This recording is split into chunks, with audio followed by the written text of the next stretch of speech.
अस्सलाम वालेकुम students. First of all हम जो है वो जीसीडी या ग्रेटेस्ट कॉमन डिवाइसर जो है इसके बारे में जो है वो थोड़ा सा रिकॉल कर लेते हैं कि हमारे पास जीसीडी क्या होता है। अगर हमारे पास ए और बी कोई भी दो भी इंटीजर्स वैल्यूज़ हैं और दोनों जो है वो हमने नॉन ज़ीरोज़ इंटीजर लिए हुए हैं तो फिर इन दोनों का जीसीडी को हम रिप्रेजेंट करेंगे डी से। और डी एक ऐसा नंबर होगा जो दोनों ए को भी डिवाइड कर रहा होगा और बी को भी। ठीक है, तो फिर हम इस चीज़ को डी वाले नंबर को क्या कहेंगे कि ये जीसीडी है किसका, ए और बी का। एक्चुअली अब ऐसे तो बहुत सारे नंबर हो सकते हैं जो दोनों को डिवाइड कर रहे हो, दोनों के कॉमन डिवाइस जो दोनों को जो है वो डिवाइड कर रहे हो, दोनों के डिवाइजर्स हों। लेकिन जीसीडी में हमने ऐसा नंबर लेना है जो ग्रेटेस्ट कॉमन डिवाइज़र हो इनका। ठीक है, यहाँ पर डी जो है हमने वो नंबर सेलेक्ट करना है जो ग्रेटेस्ट कॉमन डिवाइज़र होगा। तो इसको फिर हम कहेंगे जीसीडी। इसको हमने एग्जांपल से देख लेते हैं कि मीन्स हमने अगर ये 10 एक नंबर है, इसके हमने डिवाइज़र जो है वो कंसीडर कर लिए हैं। अब 10 के डिवाइज़र हमारे पास क्या क्या होंगे। 1 जो है वो तो हर इंटीजर को डिवाइड करता है, 1 डिवाइड करेगा इसको, 10 को 2 भी डिवाइड करता है, 5 करता है और 10 इटसेल्फ जो है ये डिवाइड करता है। अब हमने जो है वो 30 के डिवाइज़र्स लिख लेते हैं। अगर हम 30 के डिवाइज़र्स देखें तो वो हमारे पास आएगा 1 2 3 5 एंड 10। ठीक है, अब 30 को हमारे पास कितने नंबर्स डिवाइड कर रहे हैं, एक तो 1 करेगा, क्या 2 भी 30 को हमारे पास डिवाइड करता है, 3 भी करता है, अगर हम देखें तो 5 भी डिवाइड करता है, 10 जो है वो भी 30 को डिवाइड कर रहा होता है, 10 के बाद 15 भी डिवाइड करता है और 30 जो है ये भी डिवाइड करता है किसको, 30 को। अब हमें जीसीडी के लिए क्या चाहिए कि जो दोनों में कॉमन हो और ग्रेटेस्ट कॉमन डिवाइज़र हो। अब यहाँ पर हमारे पास कॉमन जो है वो 2 भी कॉमन है, ठीक है, 5 भी कॉमन है और 10 भी कॉमन है, लेकिन हमने ग्रेटेस्ट कॉमन डिवाइज़र जो है वो यहाँ पर हमारे पास 10 ही है। तो इट मीन्स अगर हमने जीसीडी फाइंड करना है 10 एंड 30 का तो वो हमारे पास क्या आ जाएगा, 10 आ जाएगा, जो इन दोनों का ग्रेटेस्ट कॉमन डिवाइज़र है। अब 17 एंड 20 अगर इसमें हम देखें तो इनमें से कोई भी डिवाइज़र जो है वो इनका कॉमन नहीं आता, तो 17 एंड 20 जो है इनका जीसीडी फिर हमारे पास आ जाएगा 1। अब आगे हम जो है एक रिज़ल्ट देख लेते हैं कि अगर सी जो है वो कोई भी ऐसा नंबर है जो ए को भी डिवाइड कर रहा है और बी को भी डिवाइड कर रहा है। ठीक है, तो सी फिर तीसरी कंडीशन हम इस पे सी पे क्या लगा रहे हैं, सी हमने कोई भी इंटीजर लिया है उस पर पहली बात तो ये कही कि हमने ए को भी डिवाइड कर रहा है, बी को भी डिवाइड कर रहा है, और फिर हमने तीसरी कंडीशन उस पर क्या लगा दी कि सी अगर लेस देन है डी के, डी क्या था, ग्रेटेस्ट कॉमन डिवाइज़र।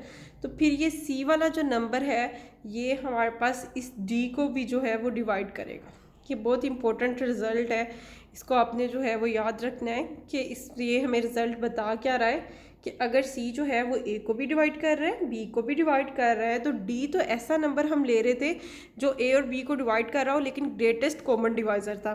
तो फिर ये सी वाला नंबर जो है अगर डी से लेस है तो इट मीन्स ये सी जो है ये इस ग्रेटेस्ट कॉमन डिवाइज़र डी को भी जो है वो डिवाइड करेगा। अभी यूक्लिडियन एल्गोरिथम है ये काफ़ी ज़्यादा यूज़फुल भी है। ये हमें ये बताता है कि अगर हम डिवीजन एल्गोरिथम से हमने ये लिखा है a is equal to b q plus r, यहाँ पर b जो है वो डिवाइड कर रहा है, b डिवाइड कर रहा है a को, तो फिर ये डिवीजन एल्गोरिथम जो है वो हम इस तरह जो है वो एक्सप्रेस कर सकते हैं। यहाँ पर b जो है वो डिवाइज़र है, a जो है वो डिविडेंट है और Q क्वोशंट है, R रिमाइंडर है। ठीक है, और रिमाइंडर पे हमें पता है कि डिवीजन एल्गोरिथम में क्या कंडीशन होती है कि remainder should be greater or equal to 0 and less than Q, strictly less than ये Q, स्ट्रिक्टली लेस देन हम इसको लेते हैं B से। ये जो हमारे पास डिवाइज़र होता है उससे हमारे पास ये जो रिमाइंडर है ये क्या होता है, स्ट्रिक्टली लेस देन होता है। तो फिर हम इसको कहते हैं कि ये हमारे पास ये डिवीजन एल्गोरिथम की स्टेटमेंट है। यहाँ पर हम बी पे भी कंडीशन लगाते हैं और ए पे हमारे पास कोई कंडीशन नहीं, क्यू पे भी कोई कंडीशन नहीं होती और बी पे हमारे पास कंडीशन होती है कि b should be greater than 0। ठीक है, तो ये हमारे पास अगर कंडीशंस ये डिवीजन एल्गोरिथम वाली सारी हमने देख ली तो फिर हम जो है अगर ए बी जो है वो ए को डिवाइड कर रहा है तो इसको हम इस तरह एक्सप्रेस कर सकते हैं a is equal to b q plus r. अब यूक्लिडियन एल्गोरिथम हमें क्या इन्फॉर्मेशन देता है, ये हमें इन्फॉर्मेशन देता है कि जो डिवाइज़र है डिवाइज़र और ये जो डिविडेंट है ए और बी, इन दोनों का जो जीसीडी है ये किसके इक्वल आएगा, डिवाइज़र एंड रिमाइंडर के जीसीडी के। ठीक है। तो डिवाइज़र एंड रिमाइंडर का जीसीडी फाइंड कर लें या डिवाइज़र एंड डिविडेंड का जीसीडी अगर हम फाइंड कर लें तो ये दोनों हमेशा जो है वो इक्वल आएंगे। इसका प्रूफ जो है हम ऑलरेडी डिस्कस कर चुके हैं। अब नेक्स्ट जो है हम एलसीएम की तरफ जो है और कुछ और टर्म्स की तरफ वो मूव करते हैं। रिलेटिवली को प्राइम की टर्म क्या है? नंबर्स, प्राइम नंबर कौन से होते हैं? ऐसे नंबर्स को हम प्राइम कहते थे जिनके सिर्फ दो ही डिवाइज़र पॉसिबल हो, एक 1 और एक p। अब रिलेटिव को प्राइम नंबर ऐसे नंबर्स होते हैं जिनका जीसीडी जो है वो 1 हो। यहाँ पर ज़रूरी नहीं है कि ये a और b जो है ये प्राइम हो, लेकिन ये रिलेटिवली को प्राइम है। जैसे फॉर एग्जांपल 4 एंड 12 अगर हम देखें तो इसका जीसीडी जो है ये 4 आ रहा है। इट मीन्स हम ये कहेंगे कि ये 4 और 12 जो है ये रिलेटिवली को प्राइम नहीं है। ठीक है। इसी तरह अगर हम 0 और 4 का जो है वो जीसीडी फाइंड करें तो ये हमारे पास आ जाएगा 4, लेकिन ये भी फिर यहाँ से हम ये भी कह सकते हैं कि ये दोनों भी रिलेटिवली को प्राइम नहीं है। लेकिन अगर हम 15 एंड 31 का जीसीडी देखें तो ये हमारे पास आ रहा है 1। ऐसी बहुत सारी और भी एग्जांपल्स हम देख सकते हैं।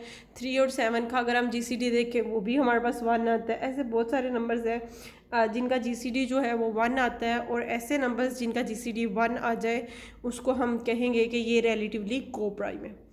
अब नेक्स्ट जो हमने टर्म डिस्कस करनी है वो है लीस्ट कॉमन मल्टीपल के। हमारे पास जो है वो लीस्ट कॉमन मल्टीपल क्या होता है, या इसको हम एलसीएम भी कहते हैं।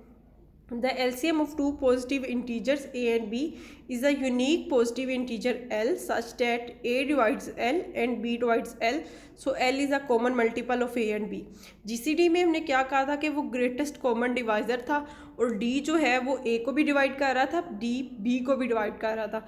लेकिन LCM में हमारे पास क्या है कि ये हमारे पास लीस्ट कॉमन मल्टीपल है, और इसमें हमारे पास क्या होगा कि A और B अगर हमने जो है वो कोई दो पॉजिटिव इंटीजर्स ले लिए तो फिर इनके लिए एक यूनिक नंबर L ऐसा एग्जिस्ट करेगा। स्मॉल l जो है हम LCM के लिए यूज़ करेंगे, जो कि A भी डिवाइड कर रहा होगा इस L को, और B भी जो है वो क्या कर रहा होगा, इस L को डिवाइड कर रहा होगा। तो फिर हम क्या कहेंगे कि ये L जो है ये कॉमन मल्टीपल है A और B बोथ का। अब नेक्स्ट हमारे पास जो है वो टर्म ये है कि जैसे हमने जीसीडी के लिए एक रिज़ल्ट देखा था कि अगर कोई नंबर C जो है वो A को भी डिवाइड कर रहा है, B को भी डिवाइड कर रहा है, और C अगर लेस देन D है तो हमने कहा था C जो है वो D को भी क्या करेगा, डिवाइड करेगा। ऐसे ही एलसीएम के लिए भी एक रिज़ल्ट है कि अगर A जो है वो C को भी डिवाइड कर रहा है और B भी C को डिवाइड कर रहा है, और C यहाँ पर हमने ग्रेटर देन 0 लिया हुआ है, और LCM अगर छोटा है किससे, C से। So no common multiple is less than, हमें क्योंकि पता है कि अगर कोई भी कॉमन मल्टीपल जो है, मतलब ये हमारे पास C ऐसा नंबर मिल रहा था जो कि हमें क्या कर रहा है, A को भी डिवाइड कर रहा है और B को भी डिवाइड कर रहा है, तो फिर C के लिए ज़रूरी है कि must be greater or equal to L, क्योंकि लीस्ट कॉमन मल्टीपल तो हमने जो है वो L लिया हुआ है। तो अगर कोई और नंबर ऐसा है जिसको जो है वो A भी डिवाइड कर रहा है, B भी डिवाइड कर रहा है, तो that number must be greater or equal to L। तो ये हमारे पास है एलसीएम की प्रॉपर्टी। अब नेक्स्ट हम जो है वो एलसीएम और जीसीडी का आपस में रिलेशन, ये बहुत इंपॉर्टेंट रिलेशनशिप है इनका, जीसीडी का और एलसीएम का। ये हमें रिलेशनशिप क्या बताता है कि अगर हमने ए और बी का जीसीडी ले रहे हैं उसको हमने कहा डी, और ए और बी का ही एलसीएम हम ले रहे हैं उसको हमने कह दिया एल, तो फिर डी एल का जो प्रोडक्ट है वो ए और बी के प्रोडक्ट के जो है वो हमारे पास क्या होगा, इक्वल होगा। इट मीन्स कि अगर हमें ए और बी का पता हो और डी का पता हो तो एलसीएम जो है वो हम जो इस रिज़ल्ट को यूज़ करके डायरेक्ट ही निकाल सकते हैं। अब यही हम जो है वो करते हैं। यहाँ पर हमें जो है एलसीएम फाइंड करना है किसका, 17 एंड 22 का। सबसे पहले तो हम इसका जो है वो जीसीडी फाइंड कर लेते हैं, क्योंकि हम ये रिज़ल्ट यूज़ करना चाह रहे हैं। यहाँ पर हमारे पास a जो है वो 17 है, ये a की वैल्यू यहाँ हमारे पास होगी, a इज़ इक्वल टू 17 हो जाएगा, और b यहाँ पर हमारा हो जाएगा 22।